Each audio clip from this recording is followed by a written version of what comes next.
se cumplen 70 años del fin de la Segunda Guerra Mundial. Anteriormente, en Sucedió en el Perú, les hemos contado qué ocurría en nuestro país mientras esto tenía lugar en el mundo. Pero hoy queremos abordar este mismo asunto desde una perspectiva distinta. Hoy queremos contarle la emotiva y desconocida historia de muchos peruanos que salvaron vidas durante la Segunda Guerra Mundial. Esto, en parte, nace de este libro del periodista Hugo Ocoya, que se llama Estación Final. Para el programa de hoy tenemos historias realmente conmovedoras. Espero que nos acompañen. Estoy en la biblioteca de la Universidad de Lima y desde aquí comenzamos. Soy Norma Martínez y esto sucedió en el Perú.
Hugo, ¿cómo se te ocurrió hacer un libro sobre la participación de los peruanos en la Segunda Guerra Mundial?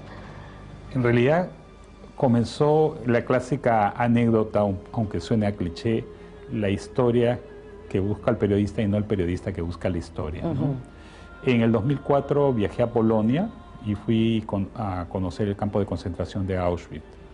Como un turista más, Exacto. Sin ningún objetivo, no tenía la pretensión de escribir nada.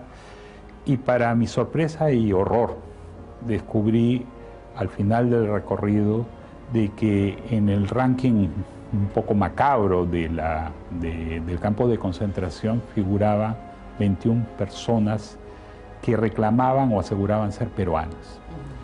Pregunté al guía si había más información. En ese momento yo trabajaba en televisión y me decidí a hacer, se acercaba un aniversario de la guerra, decidí hacer un reportaje sobre los familiares de estas víctimas. Regresé a Lima, comencé a indagar y descubrí que nadie había investigado el tema. O sea, Y es un tema impresionante y estaba ahí para ti.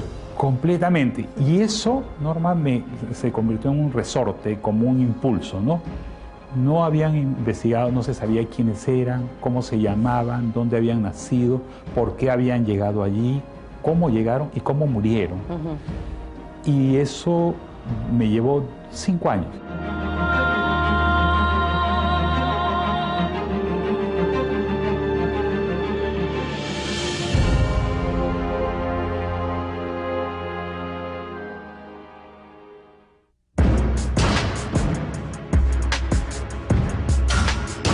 En 1918 se puso término a la Primera Guerra Mundial.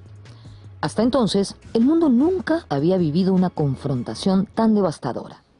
Sin embargo, solo pasarían 20 años para que las potencias mundiales volviesen a enfrentarse en la que sería llamada la Segunda Guerra Mundial.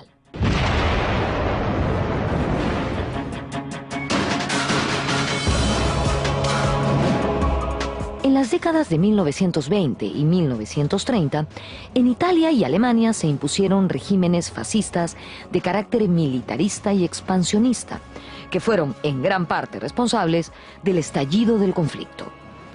Estos países competían con las tradicionales potencias democráticas, Gran Bretaña, Francia y Estados Unidos, y con el Estado comunista de la Unión Soviética. ¿Cuál fue la actitud de los gobiernos peruanos ante el auge de los estados totalitarios y fascistas antes de la guerra? Los regímenes de Benavides y de Prado tuvieron muchos simpatizantes fascistas. Había un clima en el Perú en ese momento a favor de los fascistas. Incluso la prensa era abiertamente a favor de los fascistas. Se concebía este grupo, que era mayoritario e influía decisivamente en la opinión pública peruana, acerca de la posibilidad de que el Perú se convierta en un país fascista. Se concebía de que era una forma de obtener orden, autoridad en un momento de crisis.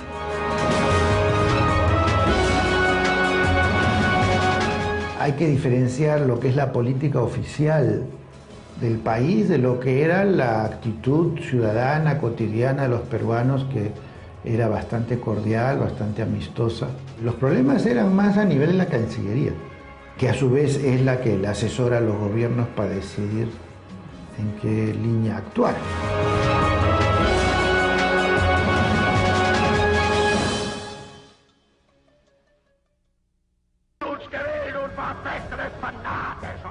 Un rasgo distintivo del nazismo alemán dirigido por Adolfo Hitler era un furibundo antisemitismo. Como parte de esa adhesión a los gobiernos fascistas, el Estado peruano adoptó una política agresiva contra los extranjeros e hijos de extranjeros que profesaban la fe judía.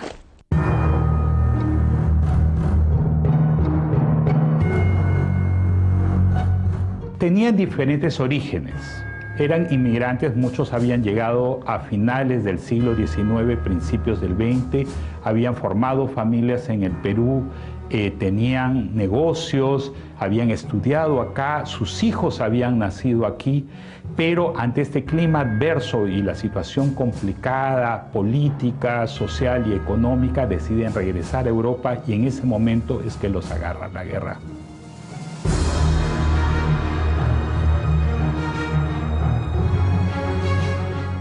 Básicamente de Prado, ¿no es cierto? Aunque la prohibición a la inmigración judía al Perú ya viene desde la época de Benavides. Hay una circular explícita del año 38 en la que la Cancillería informa a los cónsules por todo el mundo de que no está permitida la inmigración judía al Perú y ratificada inclusive después en la época de Prado.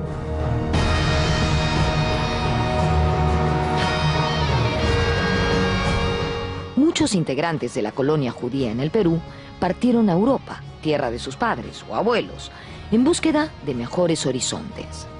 Fue así que este grupo de personas se vio atrapado en medio de este conflicto mundial que había estallado en 1939. Es el caso de los peruanos que partieron a Francia y que fueron capturados por las autoridades alemanas de ocupación debido a su fe judía.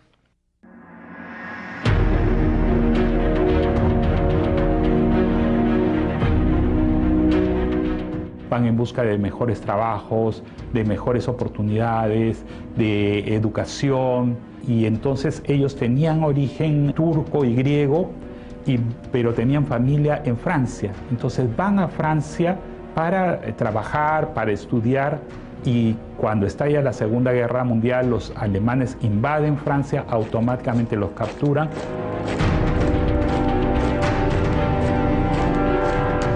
Los nazis, cuando ocupan Francia, ocupan Alemania, ocupan, bueno, toda Europa desde el año 39, casi toda Europa, entonces habían judíos que estaban nacidos en el Perú, pero que estaban de paso por razones familiares, comerciales o porque por reunificación familiar con familiares que quedaban en Europa, que estaban de paso en Europa o habían retornado temporalmente a Europa, que fueron capturados junto con los otros judíos nativos de Alemania, de Francia, Polonia, etcétera, en Europa, y trasladados a Auschwitz.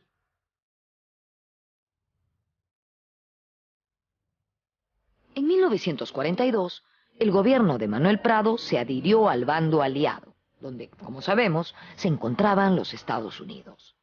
Pero esto no alteró la actitud negativa del Estado peruano en contra de los judíos. Por ejemplo, en plena guerra, las autoridades peruanas impidieron o restringieron el ingreso de judíos a nuestro país.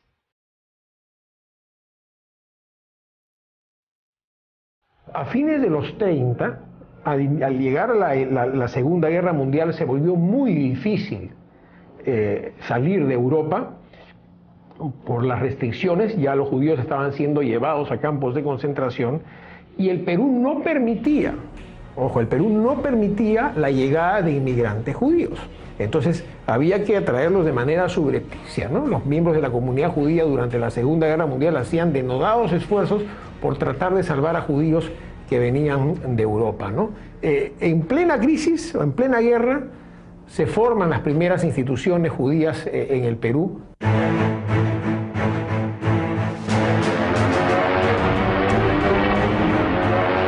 La Alemania nazi inició la guerra obteniendo impresionantes éxitos. En 1940 puso fuera de combate a Francia. La mitad del territorio francés quedó bajo el dominio alemán.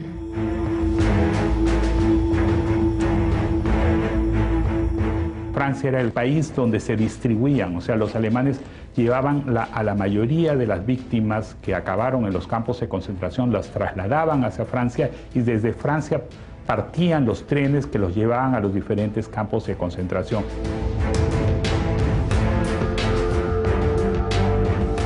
A las afueras de París, en la localidad de Drancy, se instaló un campo de concentración. Desde allí, los prisioneros eran derivados a diversos campos de concentración esparcidos en el continente. El más terrible de estos era el de Auschwitz, en Polonia. Se calcula que allí fueron ejecutadas más de 1 millón de personas. En Auschwitz estuvieron algunos peruanos que habían emigrado a Europa antes de la guerra.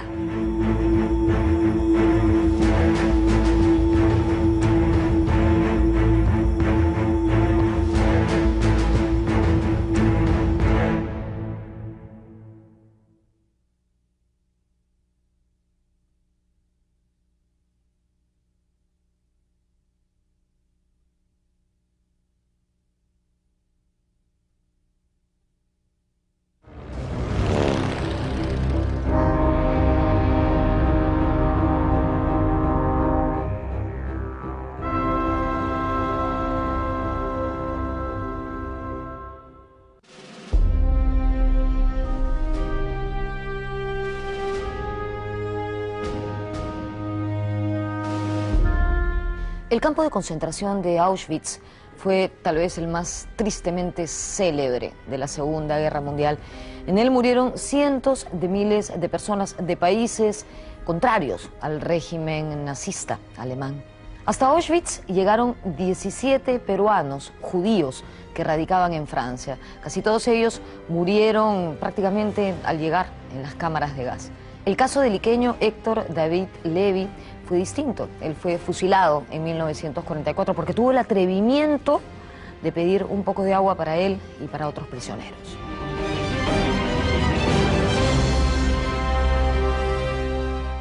Los Levy, familia peruana de origen francés y religión judía, habían emigrado a Francia antes de la guerra. Héctor Levy, quien había sido soldado del ejército francés en la Primera Guerra Mundial, fue arrestado en París en 1943. Primero estuvo en Drancy y luego fue trasladado a Auschwitz. Su esposa y sus 2 pequeños hijos fueron ejecutados por los nazis. El caso de la familia Levy es un caso muy dramático, terrible porque no solo involucra a adultos, sino a las víctimas más pequeñas que tenemos en la Segunda Guerra Mundial en el Perú. El caso de Michelle Levy, que tenía apenas 8 meses de nacida, y Gerard, que tenía 4 años. Eran hijos de Héctor David Levy y su esposa. Él nació acá en el Perú y se van a Francia en busca de un mejor futuro.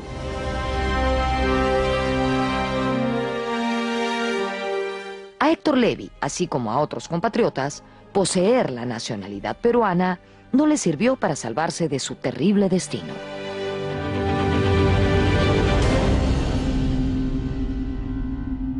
Tengo reportes de que todos reclamaron la ciudadanía peruana y en algunos casos algunos diplomáticos intentaron ayudarlos, lamentablemente muy pocos, y por eso es de que no se salvaron, porque había una política del gobierno peruano, había una orden de parte del régimen de Prado de no conceder visas a personas que profesasen la religión judía. Entonces había una deliberada colaboración al no ayudar a esta gente que habían nacido en el Perú, que tenían todo el derecho de ser salvados, ayudados por su gobierno, y que el gobierno no hizo nada.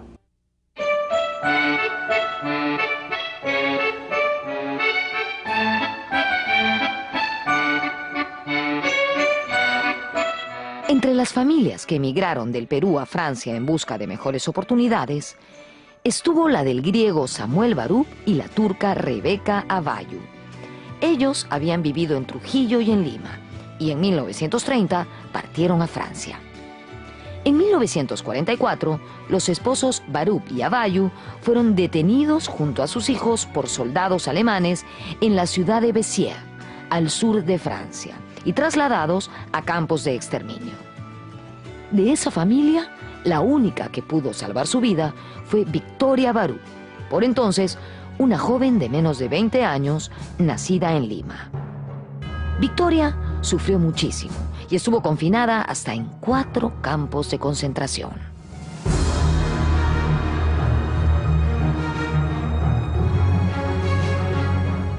Y ella logra salvarse paradójicamente por una cosa, por ser peruana.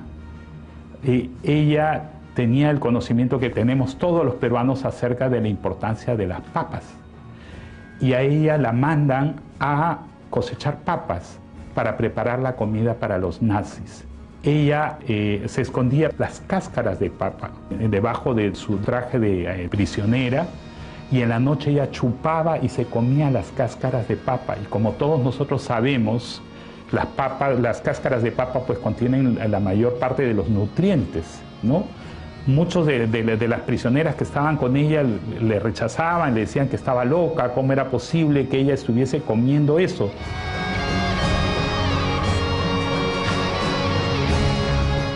Solo una prisionera peruana logró sobrevivir a Auschwitz. Su nombre, Victoria Barú. Ella nació en Lima en 1925 y se fue de pequeña con su familia a vivir a Francia. Cuando le preguntan cómo hizo para resistir el Holocausto, Victoria dice que tenía la firme convicción de vivir costara lo que costase. Actualmente, Victoria vive en Florida acompañada de sus nietos y bisnietos y usa su nombre de casada. Se le conoce como Victoria Weisberg.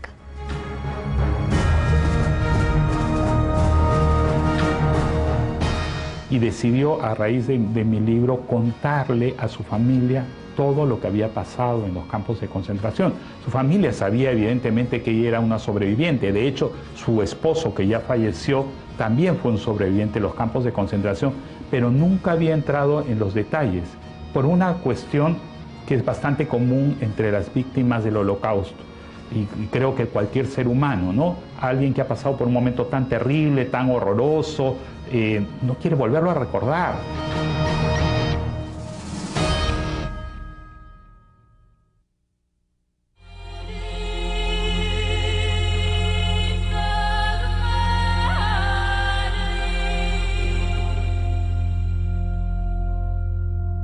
Otro caso conocido de peruanos en campos de concentración es el de los hermanos limeños Eleazar y Jabijo Asa Adut. Eran hijos de turcos que tras vivir en el Perú se fueron a Francia en la década de 1930. Según los registros, fueron los primeros peruanos en llegar al campo de concentración de Drancy junto a sus padres, una tía y un primo. Los Asa Adut ya habían obtenido la nacionalidad francesa, pero el gobierno colaboracionista instalado en Francia desde 1940 ordenó que los judíos nacionalizados fuesen privados de su ciudadanía, al igual que sus hijos. Detenidos en Marsella, los Asa Adut fueron conducidos en 1943 a Sobibor, Polonia. Allí morirían en las cámaras de gas. Solo pudieron salvarse Eleazar y Jabijo. En Sobibor se realizaría el único levantamiento exitoso de presos en contra de las fuerzas alemanas.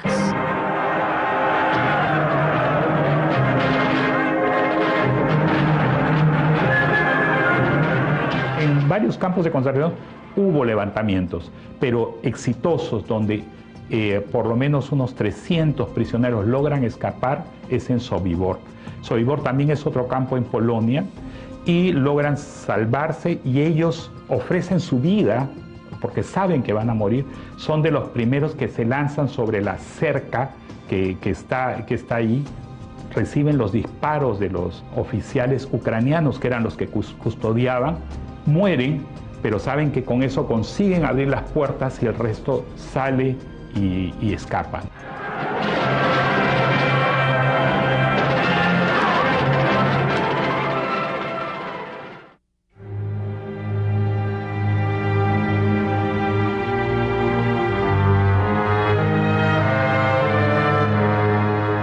A pesar de las dificultades para salir de Europa, muchos ciudadanos judíos alcanzaron a escapar a la persecución nazi y llegaron al Perú.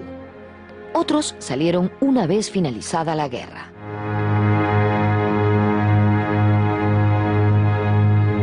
Mi familia materna venía de Rumanía, mi abuela eran 7 hermanos, 3 lograron salir a América. Imagínate cómo salían, que 3 hermanos, cada uno fue a distintos lugares. Uno se fue a Venezuela, otro se fue a Buenos Aires en Argentina, mi abuela vino a Perú. Y 4 hermanos de ellos desaparecieron, nunca más se supo de ellos, ¿no? Es la historia común de cualquier judío que tiene origen en Europa Oriental. Deben ser muy pocos los que no tengan un tío abuelo, un tío bisabuelo, o un abuelo o una abuela, digamos, que no haya perecido, digamos, en la Guerra Mundial.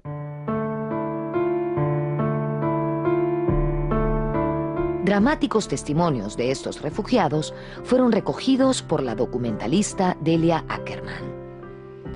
Ella es una descendiente de aquellos sufridos emigrados provenientes de países de Europa Oriental, como Polonia y Rumanía. Ackerman es autora de los conmovedores documentales Buscando la Luz y Volviendo a la Luz.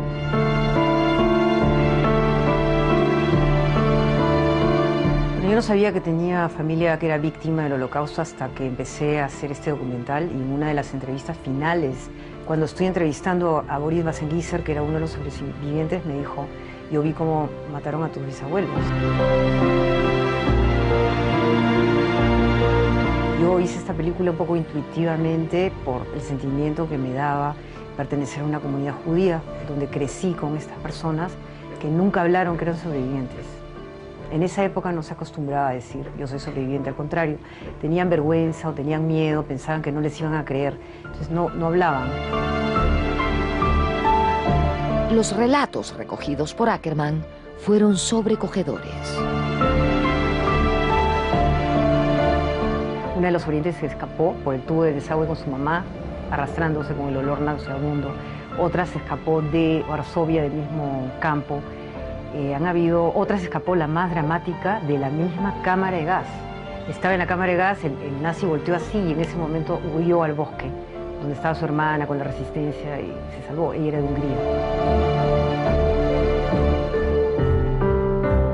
Estos refugiados, tanto adultos como menores, se adaptaron rápidamente a nuestro país. Aprendieron el castellano e hicieron del Perú su patria adoptiva.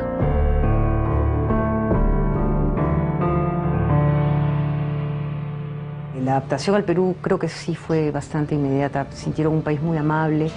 Todos realmente lloran de alegría hablando de Perú, cómo los acogió este país. Uno de los testimonios que es bien dramático, que dice que cuando acabó la guerra él siempre caminaba como mirando hacia atrás, porque sentía que lo iban a perseguir, que lo iban a matar, se quedó muy afectado, pero en Perú se curó. En Perú no sintió eso y le ayudó a sanar las heridas. O sea, el Perú, más allá de acogerlos, los ha ayudado a sanar, a pesar de que la Cancillería dio una orden de prohibir la entrada de los judíos.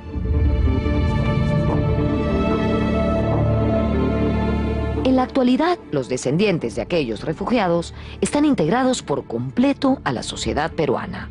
El fanatismo nazi no solo descargó su furia contra los judíos, diversas etnias como los gitanos y también los partidarios del comunismo fueron perseguidos sin piedad.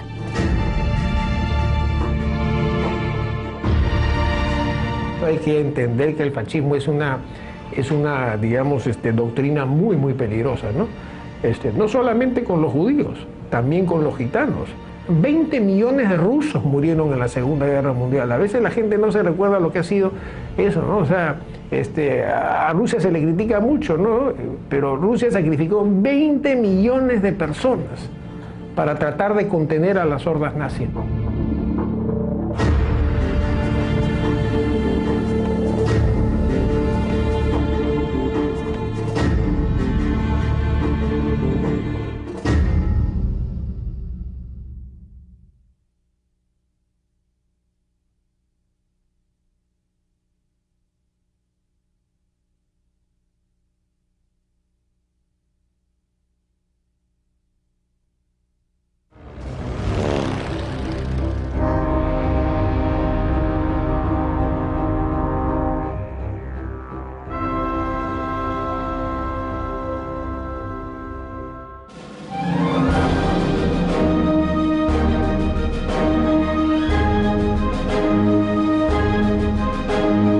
Cuando la guerra mundial era inminente, nuestros compatriotas residentes en Europa retornaron al Perú.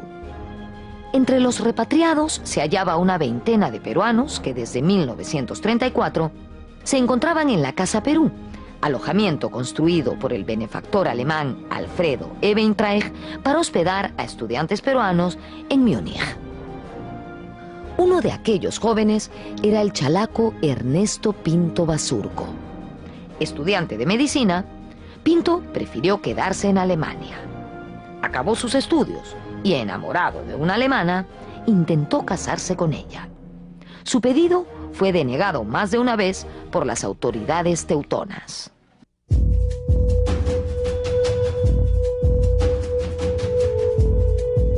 La proximidad de la guerra hace que el gobierno nazi invite a todos los extranjeros a abandonar el país. Así lo hacen muchos. Ernesto Pinto Basurco, que ya se había graduado en el año 39 de médico y trabajaba en el Hospital General de Múnich, decide quedarse de alguna forma para contribuir con su trabajo de médico a las personas que podían estar heridas en el conflicto, pero también porque se había enamorado de Hildegard Richter. Ellos solicitan casarse, pero les niegan este permiso, le dicen a Hildegard que habían suficientes alemanes para casarse y que no podría casarse con un extranjero.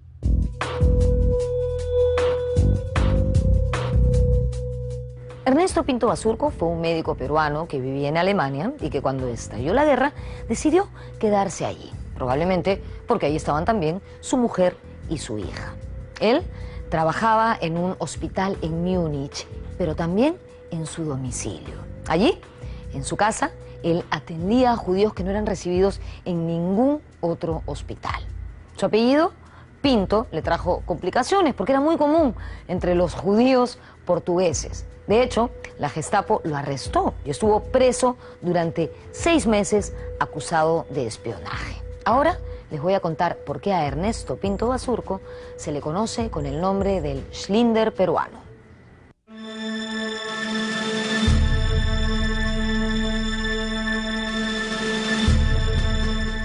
Cuando no encuentran ninguna prueba que lo comprometa, lo liberan, pero él ya tiene dificultades para poder trabajar en el hospital, ya no puede trabajar en el hospital y solo se dedica a trabajar de una forma independiente.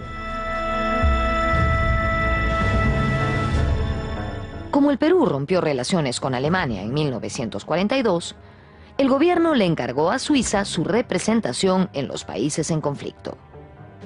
Suiza era un país neutral en la guerra. La idea de esto era proteger a los ciudadanos peruanos que habían quedado dispersos en Europa.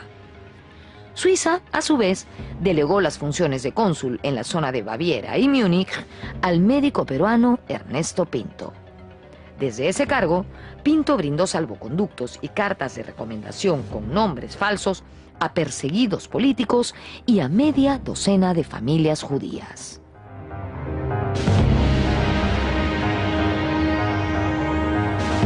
Estas son las circunstancias que le permiten a Ernesto Pinto poder dar salvoconductos, certificados médicos a personas que soliciten, especialmente judíos y personas perseguidas políticas. En ese acto de humanidad les expide estos documentos para que puedan escapar. no tiene la certeza de que pudieran servirles.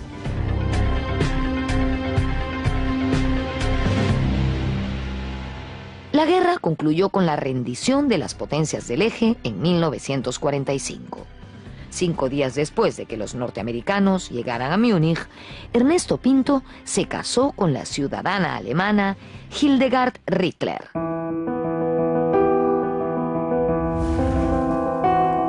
En 1948, Pinto decidió viajar al Perú con su familia. Aquí ejerció la medicina en diversas provincias. Durante su estancia en el campamento de ingenieros que dirigían la construcción de la carretera marginal de la selva, Pinto encontró casualmente a uno de los ciudadanos judíos que había logrado salvar. Era la década de 1960. En el almuerzo, cuando está con Ernesto Pinto, este ingeniero empieza a comer de una forma muy acelerada, ¿no? Como si estuviese muy hambriento. Y ese ingeniero le dice que le pide perdón por esa falta de educación. Dice que fue una secuela que le había quedado desde niño por el hambre que había pasado en Alemania durante la Guerra Mundial. Este ingeniero era judío. Y entonces le dice, ¿dónde estuviste, Ernesto? ¿En qué parte estuviste? Y él le dijo que estuvo en la zona de Múnich y gracias a un peruano que podía dar salvoconductos, su familia pudo escapar. Y entonces resulta que este era Ernesto Pinto, lo reconoce porque este ingeniero cuando escapó de Alemania era un niño, pero reconoce y se abrazan. Ernesto Pinto falleció en el año 2014, en el Perú, cuando ya había traspasado los 100 años de edad. Sobre el valiente y arriesgado comportamiento del médico peruano, Luis Enrique Kahn ha dirigido un documental llamado Un peruano en el Tercer Reich.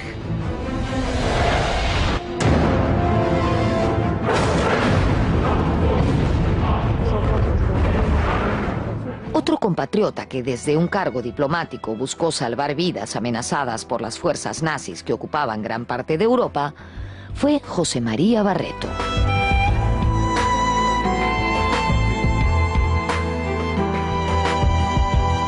Entre las décadas de 1930 y 1940, el cónsul peruano José María Barreto pertenecía al cuerpo diplomático nuestro establecido en Ginebra, Suiza.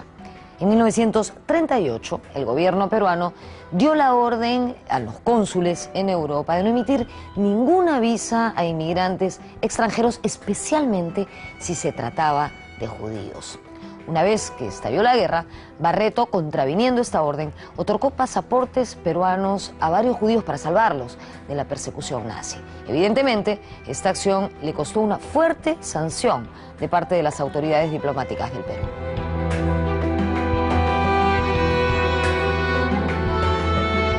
En el año 2014, el Museo del Holocausto Yad Vashem en Jerusalén reconoció la acción casi heroica de Barreto y le otorgó una distinción conocida como Justo de las Naciones, que este museo otorga a aquellas personas que salvaron las vidas de judíos durante el Holocausto. Para ser justo de las naciones, se necesita que alguien demuestre efectivamente que lo hizo a riesgo de su vida y sin solicitar nada a cambio, ningún tipo de beneficio. Y en el caso del embajador Barreto, eso se consiguió felizmente. El testimonio de una persona que dijo, sí, gracias a esta persona. Veamos ahora el caso de Ricardo Rivera Schreiber, diplomático peruano destacado en Japón cuando transcurría la Segunda Guerra Mundial.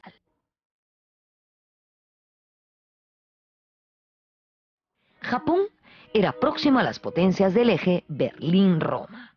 Además, estaba en competencia con los Estados Unidos, país que todavía a mediados de 1941 mantenía neutralidad en la confrontación.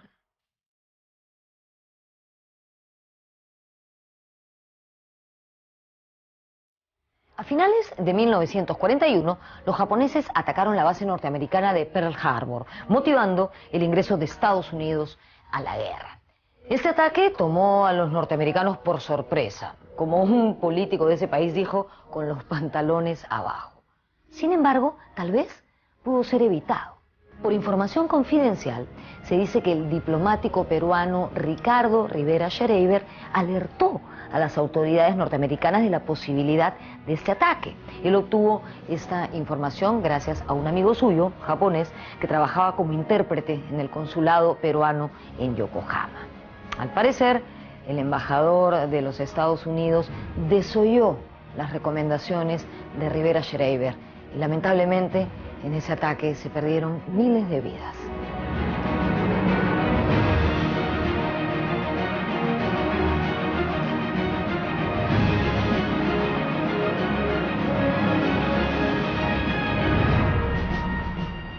Él recibe informaciones por sus contactos japoneses, recibe informaciones de que los japoneses estaban planeando el ataque a la base militar de Pearl Harbor en el Pacífico y intenta informar, pero nadie le cree. Nadie le cree, la información queda en los papeles, en los trascendidos, y quizás si le hubiesen creído, muchas vidas de los estadounidenses se hubiesen salvado y el ataque de Pearl Harbor no hubiera sido tan mortífero y tan terrible como lo fue.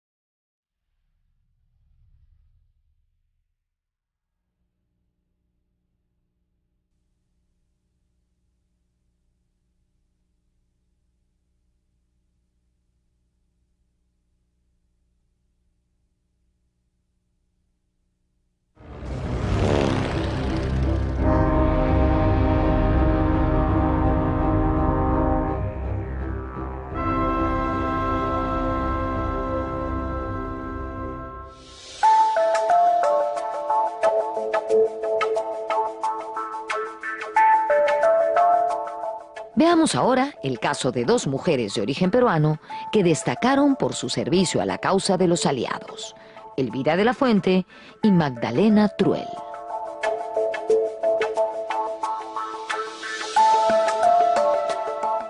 En tiempos de la Segunda Guerra Mundial, una mujer arequipeña, dicen que muy atractiva, trabajó para el Comité 20 de la Agencia del Servicio Secreto Británico. Su nombre, Elvira de la Fuente Martínez. Ella daba información falsa a los alemanes. Era lo que se conoce como una doble agente.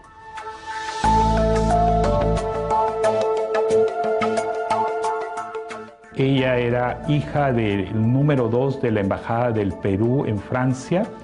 Ella va a Inglaterra, vive en Inglaterra, trabaja en la BBC, era una mujer de la alta sociedad. Se habla que era amiga del rey de Inglaterra en ese momento, tenía muy buenas relaciones y acceso a mucha información privilegiada.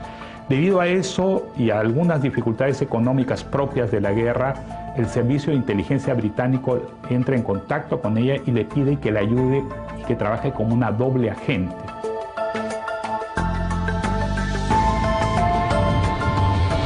La tarea más importante de Elvira de la Fuente Martínez como doble agente fue impedir un ataque con armas químicas de los alemanes contra Londres. Ella les dijo a estos que los británicos se habían enterado de sus intenciones y que si los alemanes realizaban este ataque, ellos iban a responder con uno de mayor magnitud. Evidentemente, los alemanes retrocedieron en su intento. Uno imagina que la vida de una doble agente debe ser una cosa como exótica, así como en las películas, ¿no? Yo creo que debe ser algo bastante lejano de eso.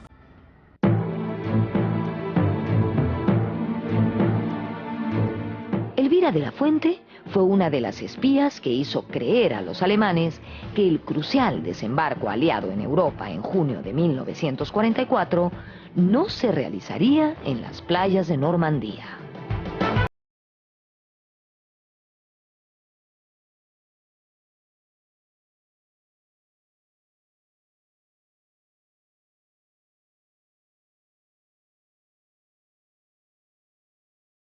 Ella les informa de que los aliados iban a desembarcar en un punto diferente al que ocurrió. Si recordamos, el desembarco ocurrió en Normandía. Ella informa que iba a ser en otro lugar muy cerca al Golfo de Vizcaya, casi para la frontera con España, y eso provoca que los alemanes se movilizaran hacia ese lugar esperando el desembarco de los aliados, cosa que no ocurre, y los aliados desembarcan en otro lugar, avanzan hacia el continente y comienzan a contrarrestar el triunfo alemán, y al final ganan la Segunda Guerra Mundial.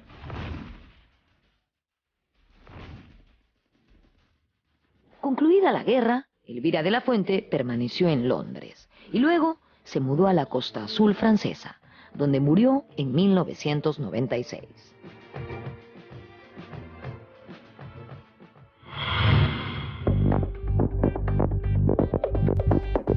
La otra peruana, protagonista de la Segunda Guerra Mundial, tiene una historia menos afortunada, pero no exenta de emoción, sacrificio y heroísmo. Ella fue Magdalena Truel Larrabure, nacida en Lima en 1904. Magdalena era hija de un inmigrante francés y, fallecidos sus padres, Magdalena y sus hermanos decidieron viajar a Francia en 1924.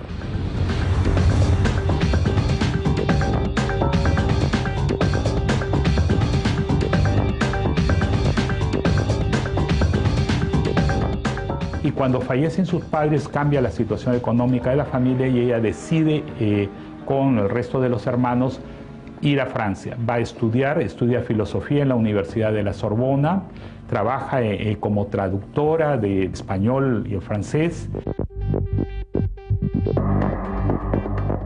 Magdalena Truel Larrabure estudió filosofía en la Sorbona de París y trabajó en la sucursal de un banco español, pero siempre mantuvo sus raíces peruanas.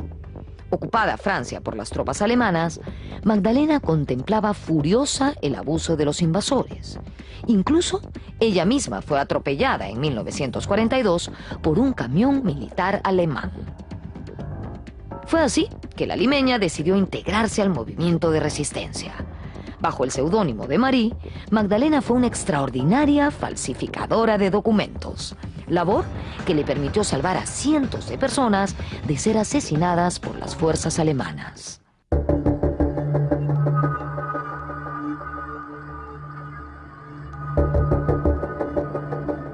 Y cuando estalla la Segunda Guerra Mundial, ve cómo muchos de sus vecinos, amigos, compañeros de estudios son llevados por los nazis a estos lugares. Y ella se convierte en la mayor y mejor falsificadora de documentos de la resistencia francesa, con lo cual salva centenares de vidas. Ella luego lamentablemente es capturada por los nazis y llevada a diferentes centros de detención. Acaba en un centro a un campo de concentración en Alemania.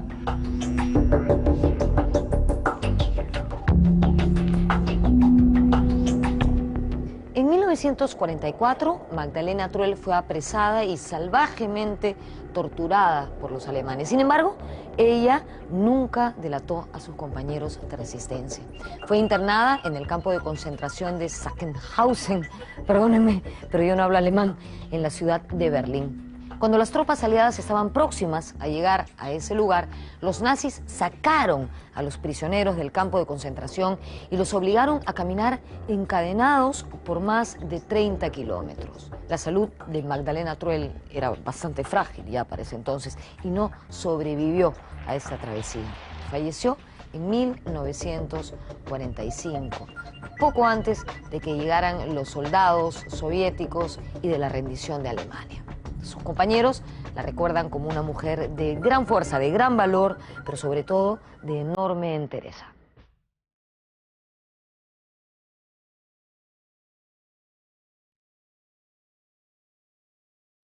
Conocemos la historia porque los pocos sobrevivientes que estuvieron con ella en esta denominada Marcha de la Muerte, que es el último periodo cuando los alemanes obligan a los pocos prisioneros que sobreviven a los campos de concentración a marchar cada día 20 kilómetros diarios.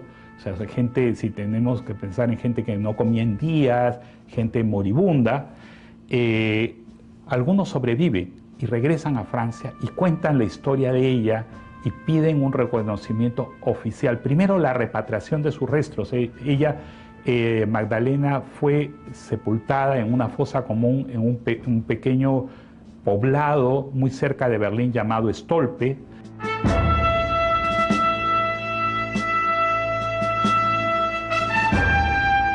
En el año 2001, el gobierno francés emitió un decreto recordando a los muertos por deportación. Entre los homenajeados estaba Magdalena Truel, cuyo nombre figura en la inmensa lista de deportados desde Francia en la guerra. La vida de esta valiente peruana merece ser recordada por todos. Dentro de las historias que has investigado, hay una que ha cobrado como especial relevancia ahora, ¿no? La de Magdalena Truel. Se va a hacer una película.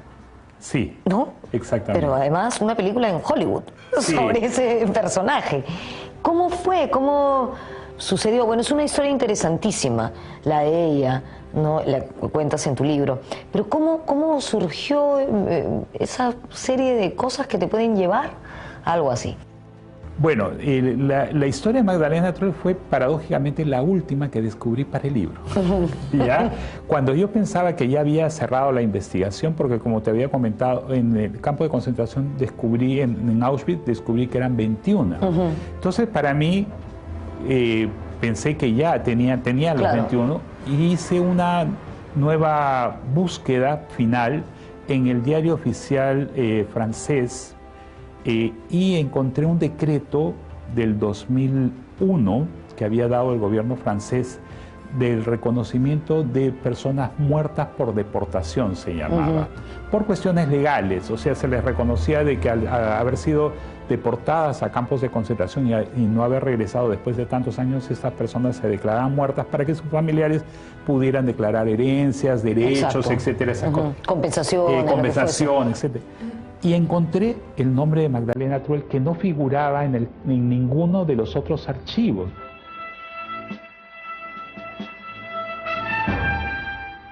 Es muy probable que en el futuro salgan a la luz otras historias que incluyan a compatriotas que estuvieron involucrados en aquellos trágicos momentos para la humanidad.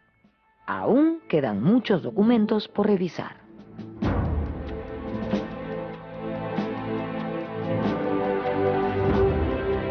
A la hora de bucear en los archivos de Yad Vashem, encontré este libro y encontré los nombres. Me interesaron ver si habían peruanos entre los deportados. Y sí, efectivamente, encontré que habían estos 22, pero hay más, porque este es solamente un libro que refiere a 670.000 deportados de Drancy a Auschwitz, pero deportados fueron, o trasladados en tren, mejor dicho, fueron más de 6 millones.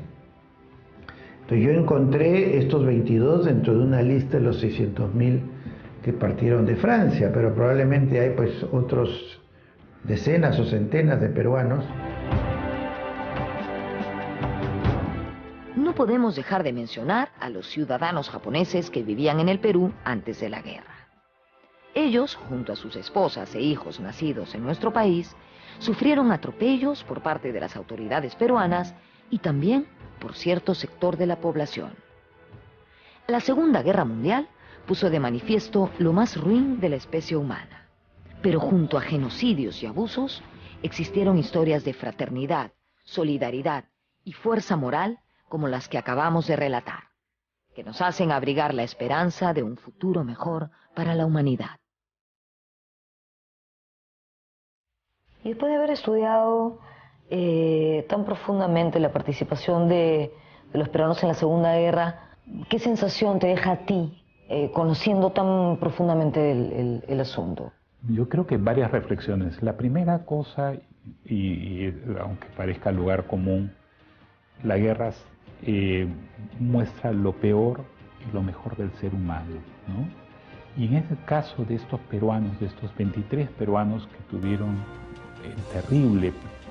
la terrible situación de enfrentar algo como la guerra, nos muestran su dignidad, O sea, en nuestro país hay mucha gente que se considera héroe y de repente simplemente porque ocupó un puesto público, porque simplemente no hizo algo que lo designaron en algún lugar.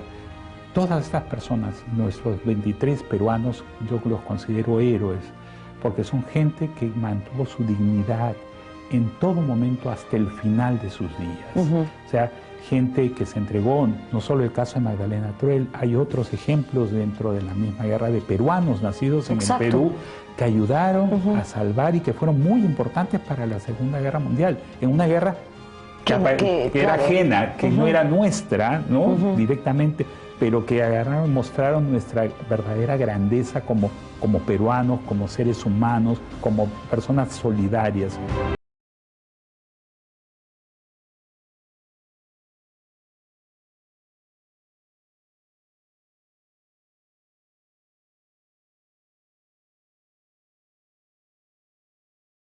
El programa ha sido un homenaje a todos aquellos peruanos que lucharon por la libertad y que arriesgaron su vida para defender la de otros, muchas veces encontrando así un trágico final. La Segunda Guerra Mundial cobró más de 50 millones de víctimas. Ojalá que esto nunca se repita. Nos vemos en la próxima.